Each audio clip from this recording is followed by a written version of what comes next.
Theo Stocker for Yachting Monthly, and I'm here at the Düsseldorf Boat Show in Germany, and I've come to have a look at the Beneteau First 36, which is a brand new boat, just launched, and she goes alongside the 44 at the top end of their first line. Now, Beneteau haven't launched any new first yachts for a little while, so it's really exciting to see some come back on the market.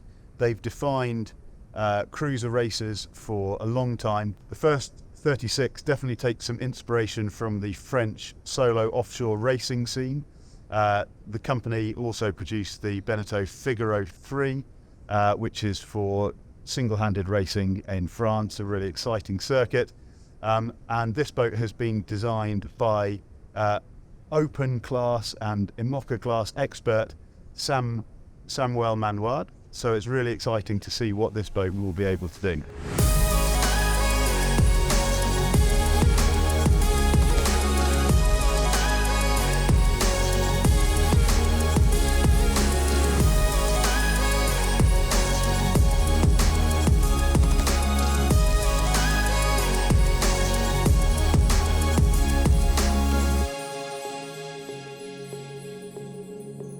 Although the bow section is slightly rounded, as you can see, it's a reasonably fine entry, which means this boat should be good upwind as well as off the wind. And then coming aft, you can see that the 2.25 metre deep keel is quite a short chord, but really deep, with this really big bomb on the bottom to keep the centre of gravity absolutely as low as possible. And then moving aft, there are no hard hull chines, but you've got quite a wide hull. Beams carried all the way aft, really nice runs, quite a flat run here, albeit there's no flat sections on the hull which would create drag, so it looks really nice, and she is going to fly off the wind once you've got it fully powered up, and certainly initial sea trials suggest this boat can shift extremely quickly. And here you've got two moderately deep but very wide set rudders for maximum grip when heeled. So this looks like a fairly serious, fast boat, but she is also designed to be fun and easy to sail if you want to cruise her.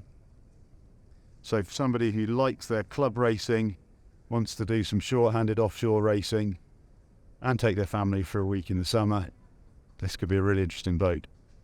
Right, let's step aboard. So starting from the stern, you can see there's an attachment point for a bathing ladder there. It's not on at the moment. It's not part of the bathing platform, which is nice, because it means you can use it even when the platform's up, a man overboard, or if you just want to get in from a dinghy and you haven't lowered the platform. Coming on board then, you come to the helm stations. But first of all, let's just have a look here. You've got a huge lazarette locker, which opens up. This isn't a tender garage. This is much more for fenders and lines and access to your steering quadrants in there, and the steering cable is at the forward end of that, just under here. You can see that. And then quite nice little touches on this boat. So there's a canvas bag there to stop things rolling around if you don't want them to, but a good big space for stowing things on deck. While we're on stowage, there's a little bit of stowage outboard of the helm station on either side. On starboard, this actually goes straight down into the lazarette, but they've put in a nice mesh liner so that you can put things in without them disappearing. You can also use that as a rope bin. On port side, here you've got the gas locker. Sits up for one bottle. You could probably fit one and a spare in there, I've thought. So here on starboard is the helm station. You can see that we've got twin wheels, twin rudders, and nice carbon wheels.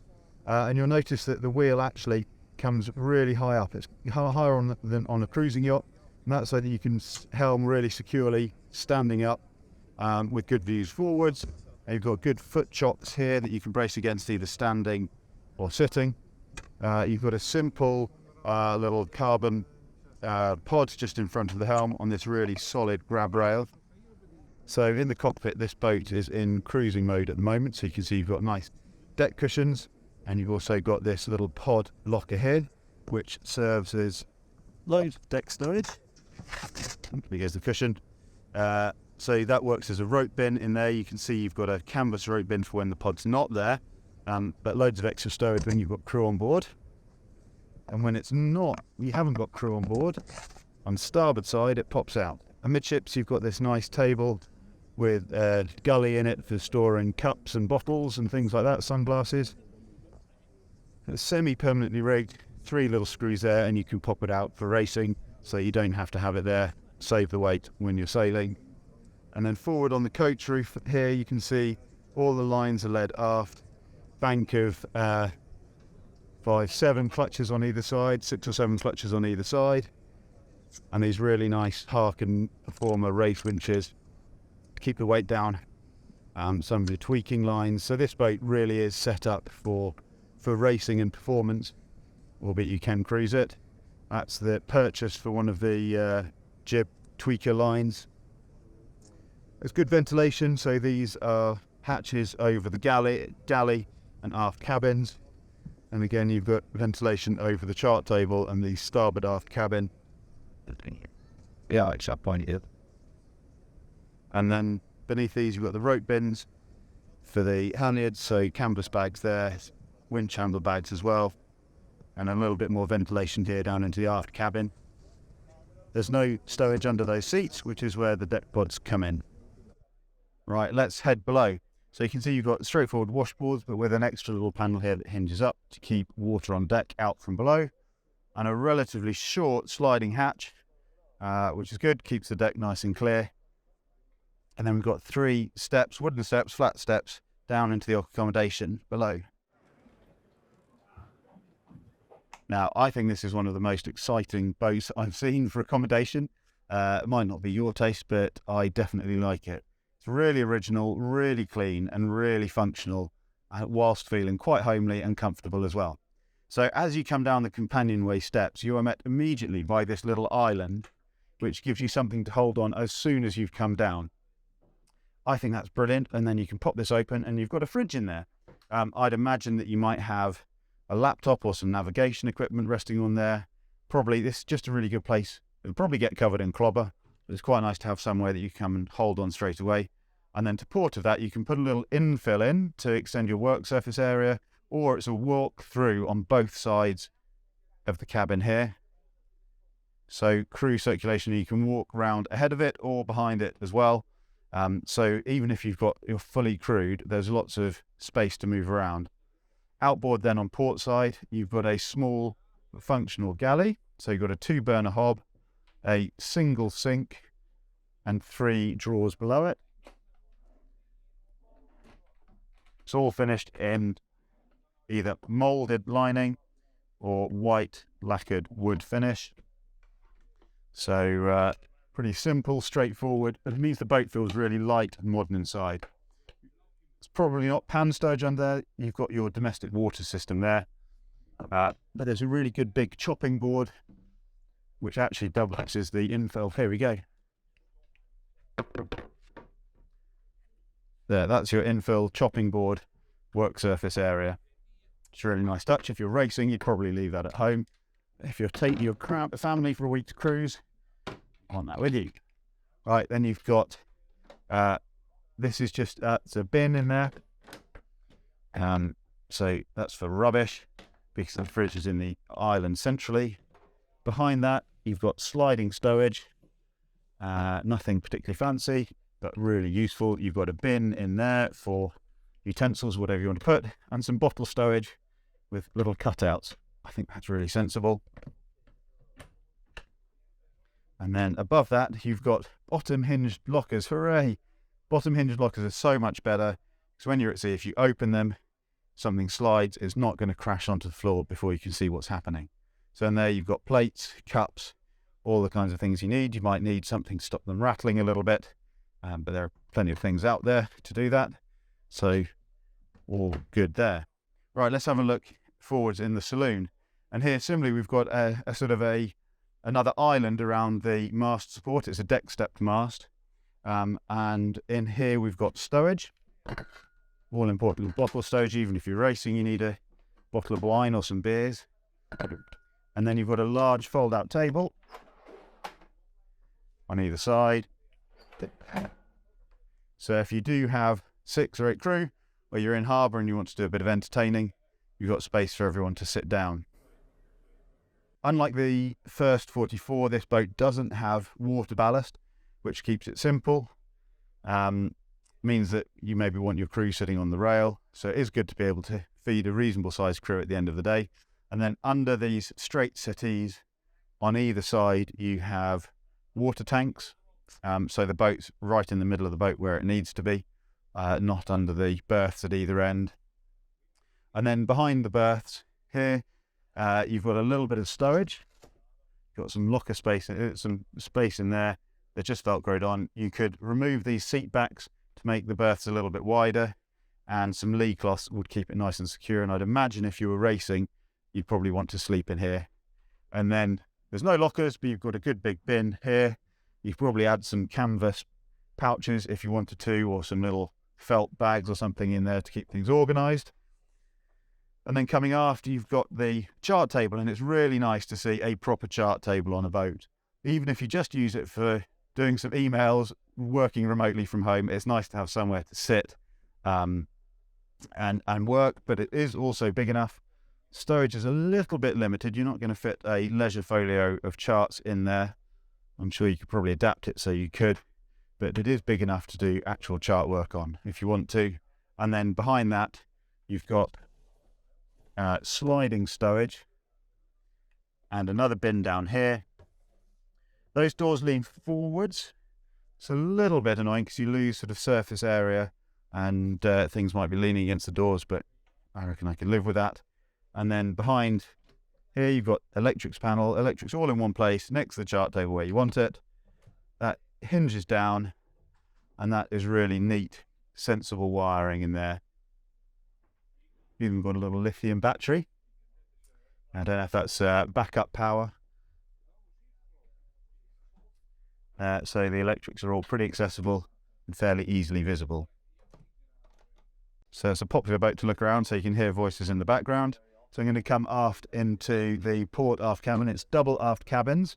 You can see here that the mattress from the inboard berth can be taken off, and it's a slatted base underneath, so you can either just have that as stowage for paddle boards or whatever, or if you're racing, take it out, get rid of it, and then you've got really good access to your technical spaces in here.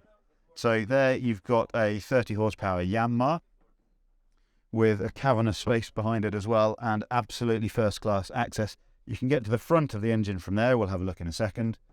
There's just a batten here to support the bed, the slatted base, and then in here we have a fuel tank, ducting, really well insulated, and plenty of space to mount more systems aft there, midships there if you wanted. And you've got a sail drive. Sorry, the light's not very good in there.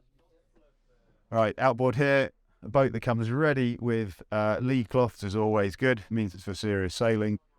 You've got a simple shelf outboard there. There's more stowage under the berth here. And then you have a locker with shelved space in there, and some little touches of wood, and padded hull lining just elevates the quality of it. So it's really simple, which keeps the weight down, but it also feels nice and comfortable. So here in the starboard aft cabin, you've got the same layout, same access to the engine, but this one's got the berth in place. You can see the space underneath, and then a really good big square berth in there. I hope you can hear me. It's a bit noisy on board, sorry. So just looking, coming forwards, the heads is forward in the saloon here, rather than by the companionway. And it's fairly basic, which reflects the fact that this is primarily a racing and fast cruising boat. So you've got a sea toilet there, a manual sea toilet, and there is a shower compartment, but the sink is hidden cleverly above the heads there, and then the tap comes out and that becomes your shower. So it's relatively basic, but actually if you're racing, that's all that you need. And then you put the sink away, and there's a very neat unit. Holding tank in here, and then you've also got access to your sea cocks for the holding tank. Keep your toilet roll dry inside that locker. That's quite a nice little touch. And then a draining sump on the floor.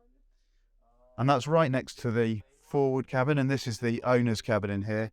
So we have a double V berth. And you can see that thanks to the bow locker, You've got quite a wide foot end there, so you shouldn't be clashing with your partner too much. The heads compartment does impinge a little bit, but it only steals sort of 5 centimetres or so from the berth, so you've both got a decent amount. Slightly narrow entrance area here, but then you've got a good shelf along either side. You've got nice ventilation above you forward, and just above the door you've got ventilation there too. And then coming aft, you've got a little seat here, and then you've got a locker with shelf space in there. There's no hanging space in there. Well, there's a hook there at the moment, so if you want to take your blazer and chinos or your cocktail dress or whatever it is you're taking to sea with you, you might have to take a coat hanger as well. Anyway, really nice space, fairly basic. So I'm 1.85 m and I've got full standing headroom at the aft end of the forward cabin. As you come forward, that drops down a little bit, but you've got lots of space over the bed. And in terms of sitting height, you've got loads of room here, so it's not too restricted at all. Headroom is good throughout, so I've got 1.80 m at the forward end of the saloon, and then as I come aft, you're getting closer to sort of 190, 195, so there's plenty of headspace. It's a moulded monocoque construction, because you can see the deck fittings coming through here, deck organisers in the little panel there, and then you've got this attractive panel set into the coach roof, which is just padded, gives a bit of class and some lighting behind it, and then you've got an opening hatch here. This one doesn't have any kind of a curtain or blind on it, but you could fit one quite easily if you wanted to. Alright, so just going to have a look at the under the cockpit sole here, cabin soles, alright. So you lift up the floorboards, and you do have some extra stowage under there. There you've got good access to the keel bolts, and you can see that you've got the hull matrix there bonded to the hull in typical fashion. Nice little touch. You can see around the edge you've got these little rubber grommets, which just mean that the floorboards are held ever so slightly separate from each other. It keeps them nice and secure, but there'll be no squeaking underway of edges of plywood rubbing against each other, which is just a nice little touch. And you can see there's sort of these little gaps between all of the floorboards where the rubber grommets are just holding them ever so slightly apart. And then access to the forward end of the engine, we've seen the access either side of it. We can see through here all the way through into the aft cabin there in those two large panels. But here is the forward end of the engine. You've got electric sealed away in a little box there. Doors open at the moment with a start battery at the front. So you've got all the weight where it should be, and then engine mounted there with a sail drive aft of it. And then the domestic batteries are actually here under the island, underneath the fridge, and they're going to be adding a little hatch to give you access to that and switching between electric and domestic batteries. So there's a really secure chart table with space in there. You can work on your laptop. You've got stowage under your feet here actually, which is nice. And then if you're heeling on starboard tack, you can actually brace against the island where the fridge is. You might want a bum strap to keep you safe, but actually you can sit here with your feet up, and that's quite a nice position. And thanks to the hull windows, there's 2 hull windows in this boat. None in the aft cabins, but I can actually see out at eye level while I'm sitting down in the saloon or at the chart table, which is a really nice touch. There aren't any blinds or curtains in this boat. It's obviously stripped down for racing, but compared to the old Beneteau First 40, which was just over 8 tons, this boat is 4 feet shorter, but it's actually only just over 4 tons, making it almost half the weight of a boat that's just slightly larger than it. It's got great volume. You could really easily, comfortably cruise with your family, but a lot of people are going to be buying this for club racing and two-handed racing.